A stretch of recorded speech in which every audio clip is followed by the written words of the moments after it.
What if I told you that there's a cruise out there that's longer, cheaper, and almost nobody books it? I'm talking about cruises where you can pay way less per day than a normal sailing. But there is a reason most people do skip them. And once you learn more about them, you may change the way that you look at booking cruises. They're called transition cruises, and once you understand how they work, you may never book a cruise the same way again. My name is Shane with MapBound, and welcome to my channel. So here's the deal. Cruise ships don't stay in one place all year long. They move as the seasons change. For instance, in springtime, ships usually leave the Caribbean and move to Europe. This is generally because the Caribbean is warmer during the winter time, whereas Europe is warmer during the summertime. Now in the fall, they're generally going to be leaving from Alaska, heading down to Los Angeles. For the same reason, cold weather, warm weather. But now keep in mind, there are other transitional cruises. I've seen them go from Australia to Asia. You just got to really keep an eye out for them because they're not like a regular itinerary where they just keep repeating it over and over again. It may be just that one time just so that they can get to that part of the world. Now the cruise lines know that the best way to do this is to have people fill the cabins, but at the same time they also know the majority of people won't be able to do the time frame needed. So this in turn makes these kind of cruises a lot better value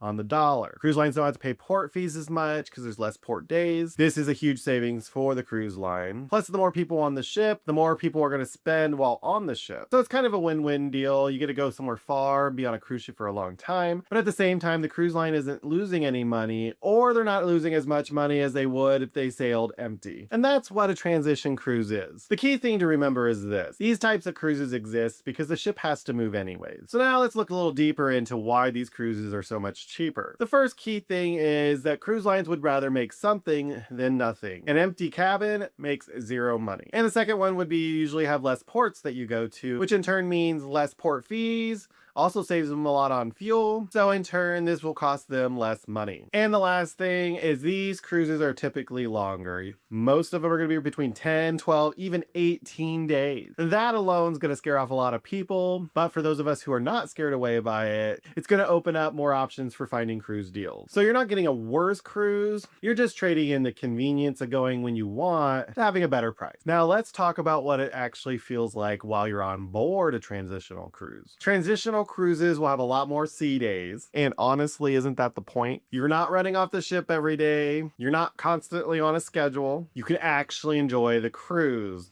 You can sleep in, you can go to a show, try a different specialty restaurant, or just sit on your balcony and do nothing. If you ever felt that your cruise was too rushed, this is basically the exact opposite of that, and means that you may love transitional cruises. But let's just be real here. There are some downsides to it as well. First, one of the biggest things for me would be that it's usually only a one-way trip. And usually there won't be another transitional cruise going back in the same direction, at least not for this season. The second thing would be you also get fewer ports. So if you like to have, or you're constantly doing something, or you have, a mission to see certain ports, maybe not quite the cruise for you, because usually they are only going to have 3 to 5 stops in a 10 to 18 day period. And thirdly, these cruises are long. Not everybody can take 2 weeks off for a vacation. And lastly, if you get bored easily, this cruise may not be your style. This isn't a see as many places as you can cruise. This is a relaxed, enjoy the ship kind of cruise. So who are these cruises really good for? Now, if you work remotely, this is a huge win for you because you can literally work while you're on the ocean. Now, a lot of times remote workers are going to want a Wi-Fi package while they're on the ship. And one of my next videos is going to be whether or not Wi-Fi is worth it. So be sure to subscribe. Also, if you're retired and have a flexible schedule, these kind of cruises may be good for you. And then lastly, the budget conscious traveler. This is one of the best values when it comes to the cruising. And honestly, if you just love being on the ship, then you're going to love this kind of cruise. The less that you're tied down to a strict schedule, the more that these cruises make sense. Now, here are some real examples of some transitional cruises so you kind of get an idea of what you're looking at. A lot of times I see them leaving from Florida, and they usually go to like Spain or Italy for the transatlantic cruises. You can see them from Seattle to Los Angeles when the Alaska cruise season ends. Those are typically in the springtime,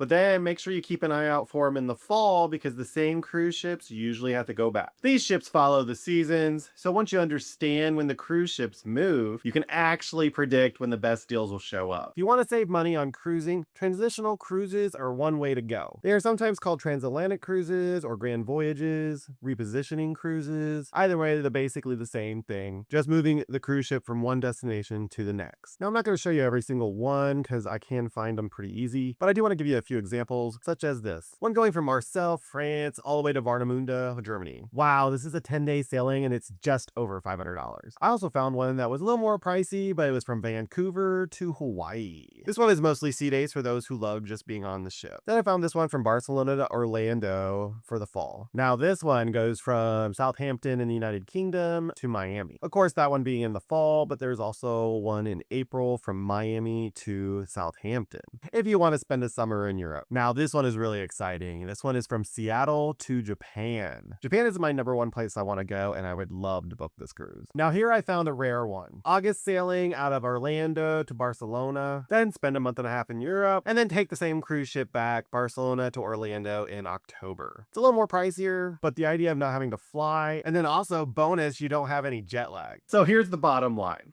Transition cruises are one of the best values you can get. Longer trips, lower cost per day, and a completely different cruise vibe. But the trade-off is simple. Fewer stops, more time at sea. For the right person, that is not a downside. That is the whole reason to book. So let me ask you, would you take a 14-day cruise with only a couple stops if it meant saving you hundreds of dollars? And if you're serious, comment transition below. You want me to make a video in more depth on how to find transitional cruises. Again, just comment transition below. My name is Shane with MapBound, and thank you so much for watching. Be sure to follow me on Facebook and check out my cruise recommended products, as well as my website. And as always, remember, travel is life.